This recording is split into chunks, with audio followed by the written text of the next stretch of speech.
Elena siempre había imaginado la noticia de su primer embarazo con un halo de luz dorada y la alegría desbordada de su marido, David. Llevaban 5 años casados, 5 años de una vida tranquila, cómoda y, según ella, profundamente arraigada en el amor y la promesa de un futuro compartido. Él era el hijo único de una familia de buen nombre, conocida por su mentalidad estricta y su obsesión por mantener las apariencias y la estabilidad financiera. Cuando le dio la noticia, David sonrió, la abrazó y le aseguró que todo iría bien. Era el primer acto de una obra que, sin saberlo, terminaría en tragedia. El verdadero problema comenzó con la primera ecografía de seguimiento, aquella donde el técnico mantuvo un silencio demasiado largo, revisando el monitor con una ceja alzada y una expresión que oscilaba entre la sorpresa y la incredulidad. Elena, dijo por fin, con una voz que intentaba ser neutral, no llevas 1, ni 2, tienes 3 latidos ahí dentro. El mundo de Elena se detuvo. Sintió una mezcla eufórica de asombro y pánico, pero sobre todo, una profunda oleada de amor por las 3 vidas que ya sentía como suyas. La reacción de David fue todo lo contrario. Cuando Elena regresó a casa con la noticia, él no estaba. Al cabo de unas horas, llegó acompañado de sus padres, don Ricardo y doña Mercedes. La reunión familiar que siguió fue menos una celebración y más un juicio sumario, frío y brutal. Don Ricardo, con la dureza de un juez dictando sentencia, fue el primero en hablar. 3.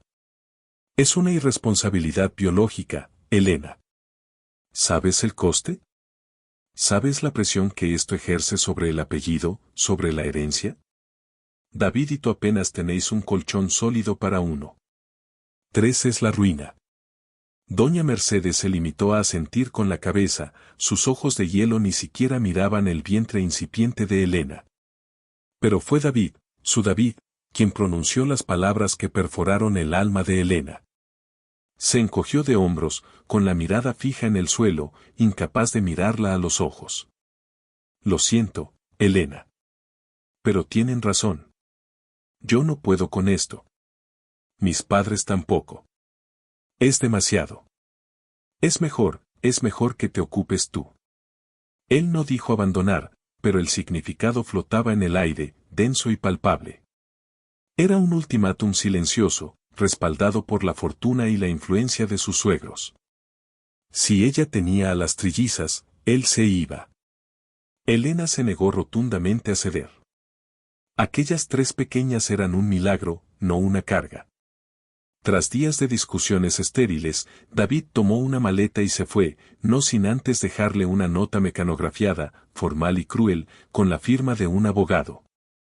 Solicitaba el divorcio inmediato y se eximía de cualquier responsabilidad económica o paternal sobre los futuros bebés, bajo la excusa de una supuesta inestabilidad emocional de Elena. La noticia corrió como la pólvora en su círculo social y profesional. En lugar de compasión, Elena cosechó miradas de lástima y críticas silenciosas. El abandono de su familia política fue total. Se mudó a un pequeño y modesto apartamento en las afueras de la ciudad, vendió casi todas sus pertenencias valiosas para crear un fondo de emergencia y, con el corazón roto pero fortalecido por el amor a sus hijas, decidió enfrentar sola los meses restantes de su embarazo. Los problemas de salud se agravaron con el estrés. Las trillizas llegaron al mundo de forma prematura en el 7º mes, pequeñas y vulnerables. Sofía, Isabel y Valentina. Las 3 fueron ingresadas en la unidad de cuidados intensivos neonatals, luchando por la vida en incubadoras separadas. Elena pasaba horas a su lado, susurrándoles promesas y sintiendo un vacío abrumador en su cuenta bancaria y en su corazón. En esos momentos de oscuridad, mientras miraba a sus 3 pequeñas guerreras, juró que no solo sobrevivirían, sino que tendrían la vida digna que su exmarido les había negado. El destino, sin embargo, ya estaba tejiendo hilos que ella no podía ver, preparando el terreno para una jugada que cambiaría su desoladora realidad. La unidad de cuidados intensivos neonatals era un ecosistema de alta tecnología y fragilidad. El aire vibraba con el monótono zumbido de los monitores cardíacos, el suave soplido de los respiradores y el constante tecleteo de las alarmas. Cada sonido una advertencia sobre la delgada línea que separa la vida y la muerte. Elena se había convertido en una figura constante, una sombra que se movía con lentitud entre las tres incubadoras que contenían a Sofía, Isabel y Valentina. Eran tan pequeñas que cabían en la palma de su mano, sus rostros cubiertos por tubos diminutos, sus cuerpos transparentes, revelando la fragilidad de la vida. Día tras día, Elena ejecutaba el mismo ritual. Se lavaba las manos hasta que la piel le ardía, se colocaba la bata estéril y se acercaba a hablarles, susurrando promesas de picnics en el parque y abrazos cálidos. La esperanza siendo la única moneda que le quedaba para gastar. El estrés y la falta de sueño la devoraban. Había adelgazado peligrosamente y sus ojos estaban permanentemente enrojecidos por el cansancio y las lágrimas reprimidas. Una tarde, mientras observaba cómo una enfermera ajustaba la vía intravenosa de Valentina, Elena sintió que el suelo se movía. Su cuerpo colapsó, no por desmayo, sino por pura y absoluta extenuación física. Una mano firme se posó en su hombro. Era Clara, una enfermera con más de 20 años de experiencia en neonatología, cuyo rostro curtido ocultaba una ternura infinita. «Querida, tienes que irte», dijo Clara, su voz ronca pero autoritaria. «Tus hijas necesitan una madre viva, no una mártir. ¿Has comido algo decente? ¿Dormido más de 2 horas seguidas?» Clara, al ver la soledad en el rostro de Elena, se convirtió en su aliada silenciosa. Le traía café caliente a escondidas, le obligaba a comer las galletas de la sala de descanso y, lo más importante, le recordaba constantemente que el abandono de su exmarido y su familia era un reflejo de su mezquindad. No del valor de sus hijas. Ellas valen el triple, Elena. Y ellos se lo perdieron. Pero el alivio emocional duró poco. Al volver a su diminuto apartamento una noche, encontró un sobre grueso en el buzón. Era la respuesta formal a la solicitud de divorcio. David, siguiendo las directrices de su padre, no solo había acelerado el proceso, sino que había utilizado todos los recursos legales a su disposición para desvincularse completamente. El documento no solo confirmaba que no habría manutención conyugal ni infantil, sino que David había transferido sus activos a fideicomisos a nombre de sus padres, declarándose insolvente e incapaz de asumir las cargas extraordinarias de 3 bebés. La crueldad de la maniobra fue un golpe final, un puñetazo en el estómago que le cortó la respiración. Elena se sentó en el suelo frío y lloró, pero no por David, lloró por la pérdida de la persona que creía conocer y por la humillación legal. Sin embargo, cuando las lágrimas cesaron, algo se quebró dentro de ella, pero no su voluntad. Se quebró el último vestigio de la vieja Elena, la que buscaba la aprobación y la estabilidad. En su lugar, nació una mujer fría, calculadora y ferozmente protectora, cuyo único objetivo era la supervivencia. Mientras guardaba los papeles del divorcio en su maletín de trabajo, que ahora usaba como bolso, una tarjeta de visita cayó al suelo. Estaba arrugada y descolorida, con el borde doblado. Era de Miguel Montalvo, el CEO de una pequeña, pero creciente, empresa de software de ciberseguridad. Elena, una brillante ingeniera de sistemas antes de su matrimonio, había ayudado a Montalvo a resolver un problema de red crítico años atrás, un favor que él nunca olvidó. Si algún día necesitas algo, Elena, aunque solo sea un consejo, llámame. Tienes un cerebro que vale oro. David, y sobre todo don Ricardo, siempre habían despreciado la tecnología moderna, considerándola volátil. Le habían insistido en que se dedicara a trabajos más tradicionales y estables. Elena había obedecido, enterrando su talento. Ahora, mirando la tarjeta, sintió una punzada de lucidez. Ya no tenía nada que perder. La vida que le quedaba por delante no se trataría de pedir limosna, sino de cobrar una deuda de gratitud profesional. Mañana, llamaría a Miguel Montalvo. La primera semilla del cambio, sembrada años atrás, estaba a punto de germinar. Elena llamó a Miguel Montalvo al día siguiente, justo después de la visita matutina a la usina. Su voz sonó más firme de lo que se sentía, despojada de cualquier rastro de súplica. Para su sorpresa, Miguel contestó el teléfono a la tercera llamada, su tono jovial contrastando con el ambiente sombrío de su vida. Elena. No puedo creer que hayas llamado.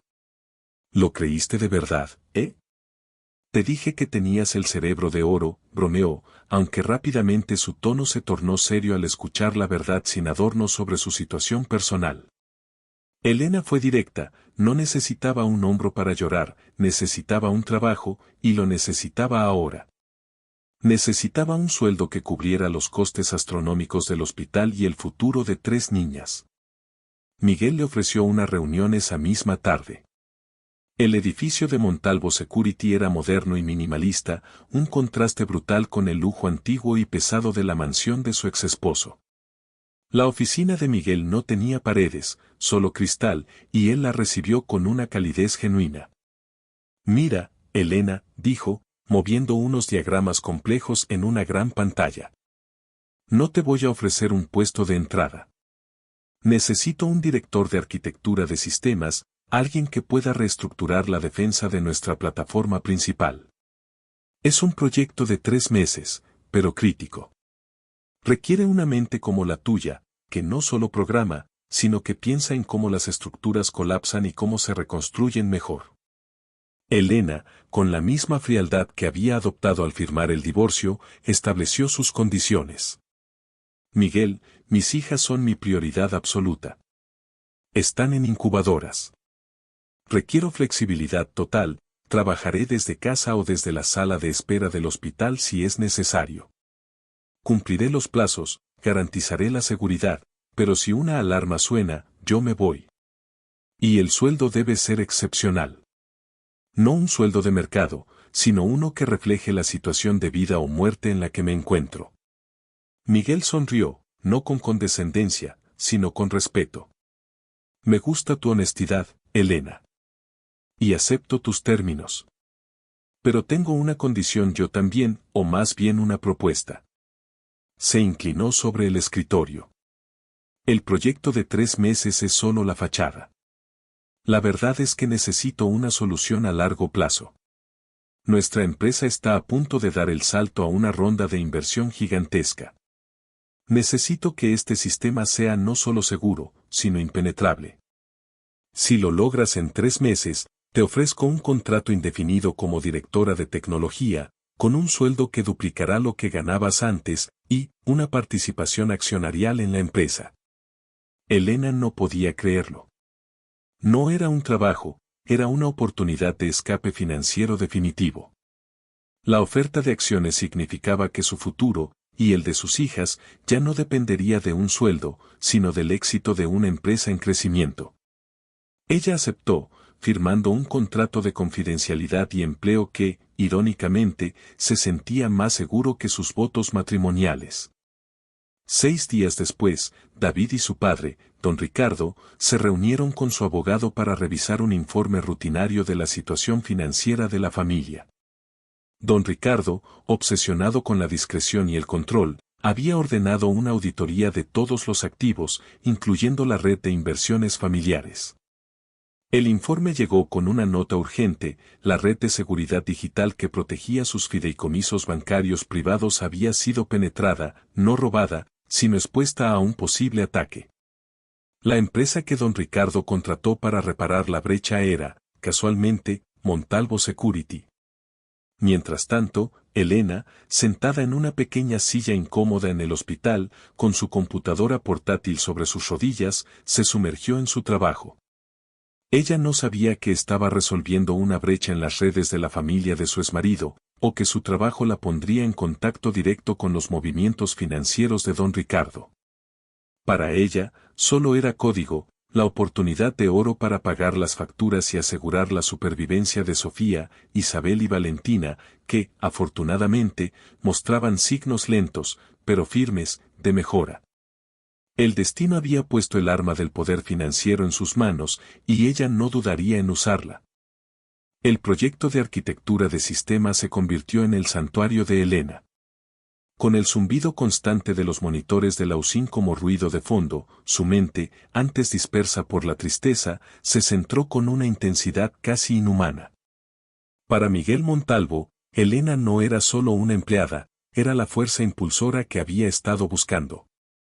En lugar de los 3 meses estipulados, Elena completó la reestructuración y blindaje de la plataforma de Montalvo Security en tan solo 8 semanas. La solución no solo era funcional, era una obra maestra de la ciberseguridad, capaz de anticipar ataques que ni Miguel había previsto. Durante ese tiempo, su vida personal reflejó el ascenso de su vida profesional. El mismo día que firmó la entrega final del proyecto, Sofía y Valentina fueron dadas de alta, seguidas una semana después por Isabel. Elena las llevó a su nuevo apartamento, un espacio más grande, luminoso y, por primera vez en meses, tranquilo. Había dejado el minúsculo estudio por un lugar con 2 habitaciones, comprado gracias al jugoso bono por la finalización del proyecto y el salario excepcional que ahora percibía. La enfermera Clara, convertida en una amiga de confianza, se ofreció a trabajar medio tiempo, aportando su invaluable experiencia neonatal. Por primera vez, Elena respiró sin el peso del colapso inminente. El éxito fue inmediato. Miguel cumplió su promesa, nombrando a Elena directora de tecnología, circuito, y formalizando su participación accionaria. La nueva realidad de Elena implicaba algo más que código, requería presencia pública. El primer gran evento al que asistió como circuito fue un exclusivo foro de tecnología financiera, una reunión de élite donde los bancos y las grandes corporaciones buscaban soluciones de seguridad de alto nivel. Elena se preparó meticulosamente.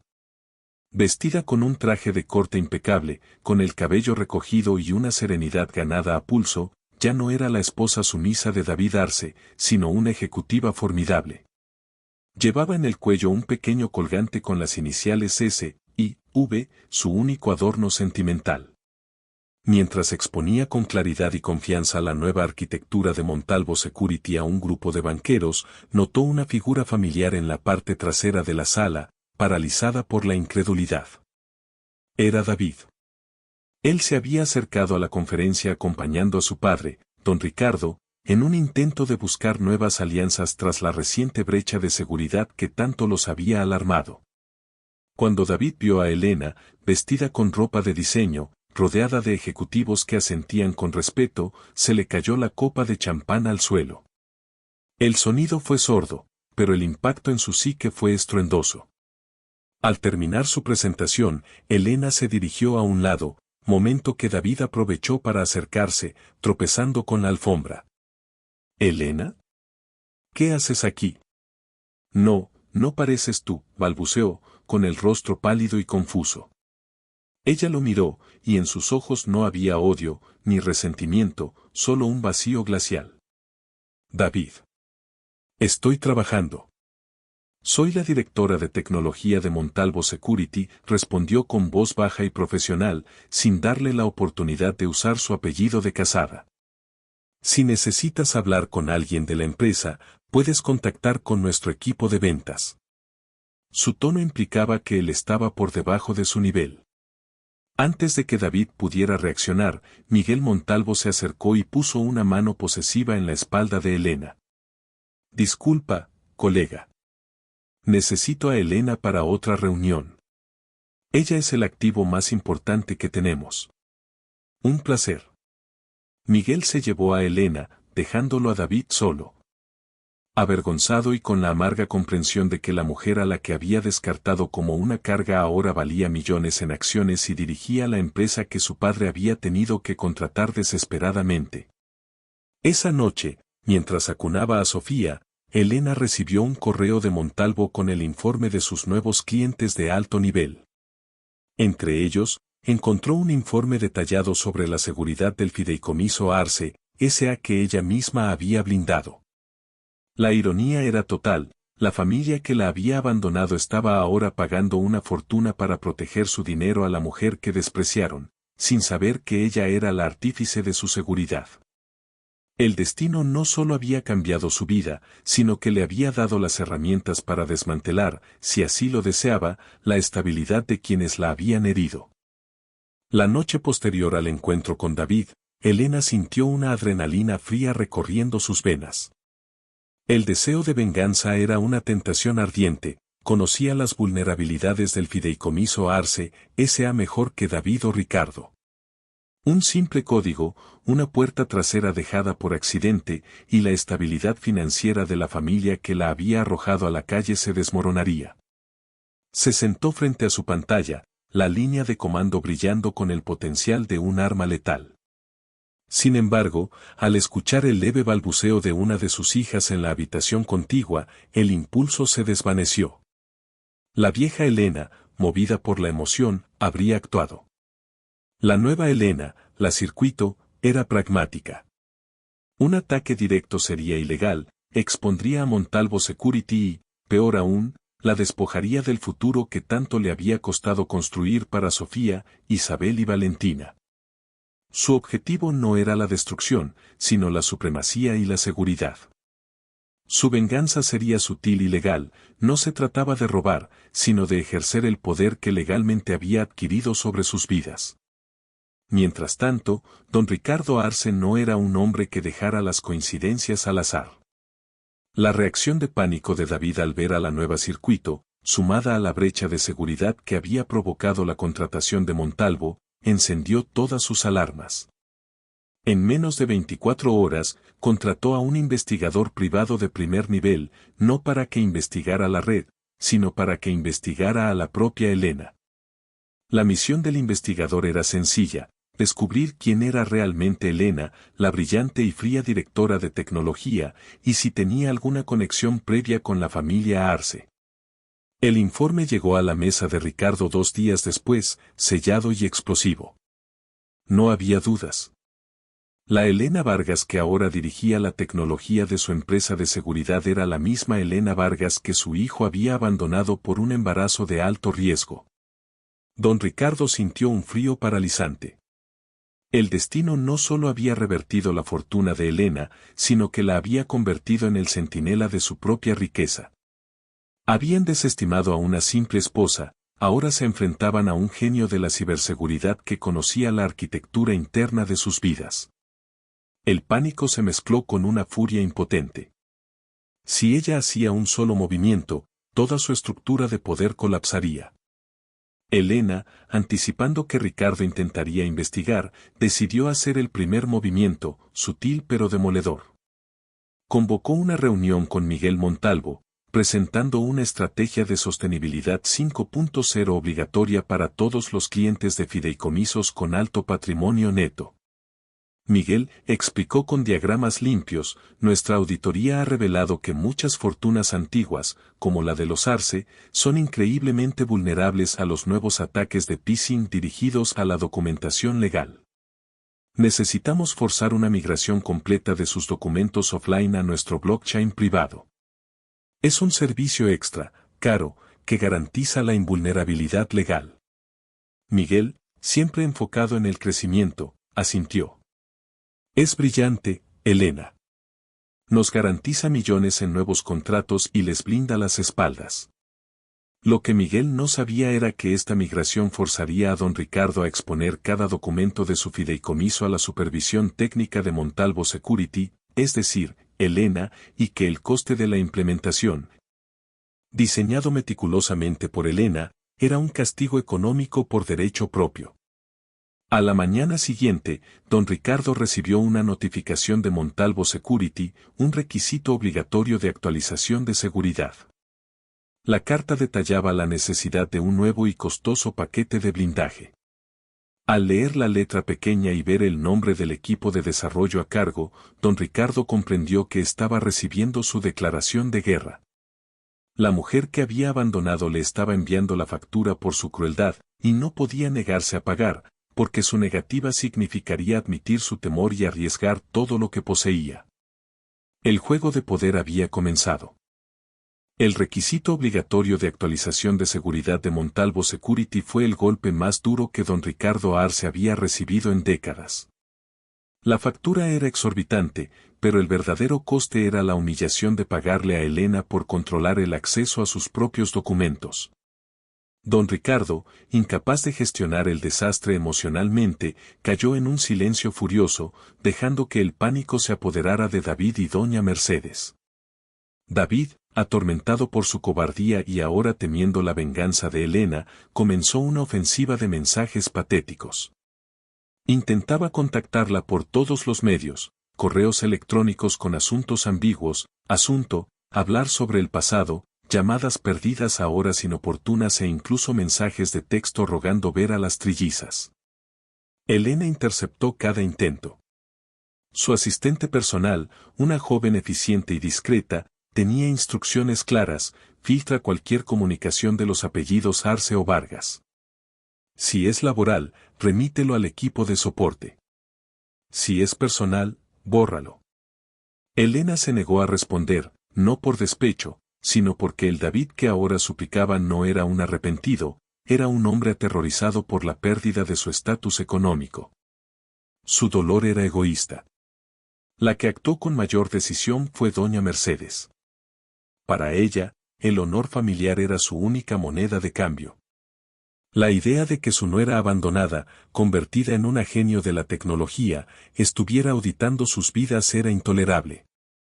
Una tarde, desafiando todos los protocolos de seguridad, Mercedes apareció en la elegante recepción de las oficinas de Montalvo Security. Soy la abuela de las niñas. Necesito ver a Elena Vargas, ahora mismo, exigió a la recepcionista con la voz autoritaria que la había caracterizado toda su vida.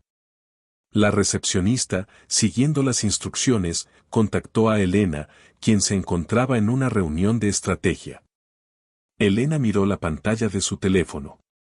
Doña Mercedes Arce, en persona. Sintió un escalofrío.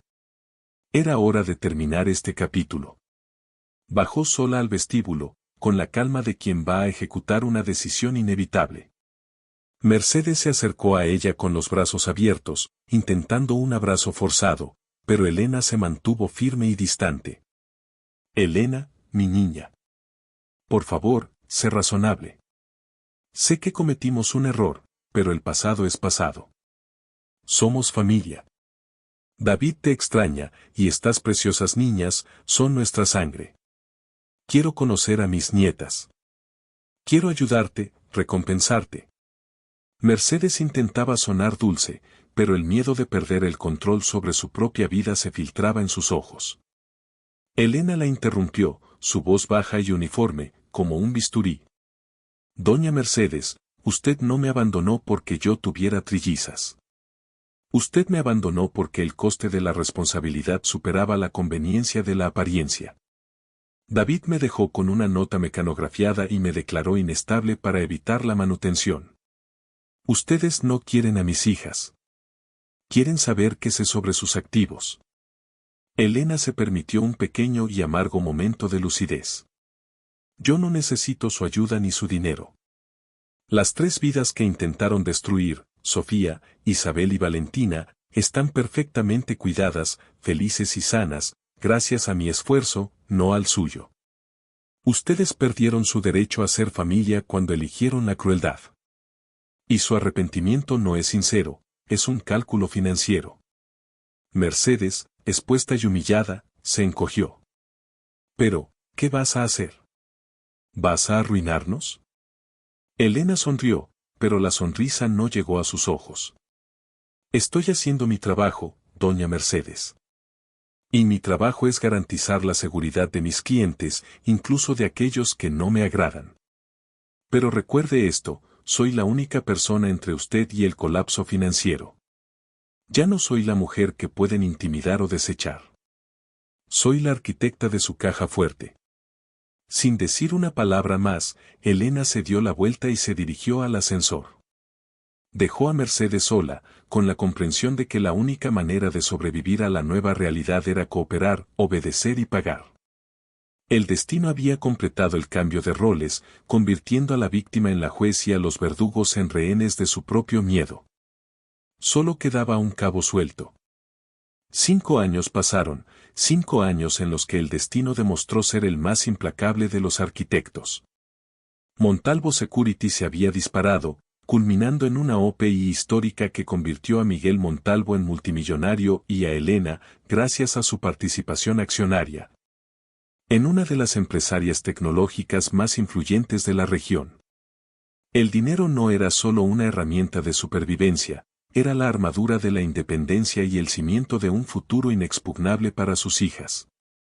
Elena Vargas, la mujer que había sido desahuciada por tener trillizas, era ahora una figura admirada, citada en revistas de negocios y conocida por su mente brillante y su inquebrantable enfoque. Sofía, Isabel y Valentina, las trillizas que habían luchado por la vida en Lausín, eran niñas vivaces y curiosas. Sofía era la líder, con una personalidad audaz y protectora, Isabel, la reflexiva y artística, y Valentina, la risueña, la mediadora. Crecían en un hogar lleno de risas, estabilidad y amor incondicional, con Clara, la enfermera, ahora convertida en una especie de abuela adoptiva. Elena se aseguró de que no les faltara nada, pero sobre todo, de que supieran el valor de la resiliencia. En cuanto a la familia Arce, su vida se había convertido en una jaula de oro. Don Ricardo había sido forzado a implementar la estrategia de sostenibilidad 5.0 de Elena, manteniendo a Montalvo Security como el protector de todos sus activos. Esto significaba que, cada trimestre, Elena recibía informes detallados sobre la salud financiera de la familia que la había abandonado. Sabía que seguían siendo ricos, pero su riqueza estaba ahora condicionada por la estabilidad que ella les proporcionaba. El verdadero castigo era la pérdida de control y la humillación constante de tener a Elena como su guardiana no deseada. David y doña Mercedes intentaron una última vez acercarse a las niñas en el cumpleaños de 5 años. Enviaron un carísimo set de joyas infantiles y un cheque de una suma ridícula, esperando que el poder del dinero abriera las puertas de la casa de Elena. El paquete fue devuelto sin abrir, acompañado de una nota de la abogada de Elena: cualquier intento de contacto posterior será considerado acoso. Las niñas tienen una familia completa y amorosa. Les deseamos una vida tranquila y sin incidentes. David, incapaz de mantenerse a flote profesionalmente sin el respaldo familiar, se había convertido en una sombra, un eterno junior en las empresas de su padre. Había aprendido que el amor y la decencia no podían comprarse, y su matrimonio terminó en fracaso, dejando un vacío que el dinero nunca llenaría. Doña Mercedes, sin el estatus social que tanto valoraba, se retiró a una existencia solitaria, sin poder presumir de las nietas que su orgullo había sacrificado. Una tarde de invierno, Elena estaba en su ático, revisando los últimos balances trimestrales de Montalvo. Se detuvo en la auditoría del fideicomiso Arce, notando que el nuevo contrato de renovación por 10 años era aún más punitivo que el anterior, con cláusulas de penalización redactadas meticulosamente por su equipo legal.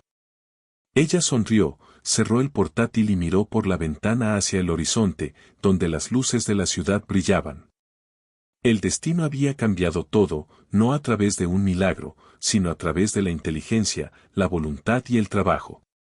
Había llegado a la conclusión de que la verdadera venganza no era la caída de sus enemigos, sino la elevación absoluta de sí misma. Sus trillizas, la razón de su abandono, se habían convertido en la fuente de su mayor poder y la prueba de que un final cruel puede ser solo el comienzo de un destino glorioso.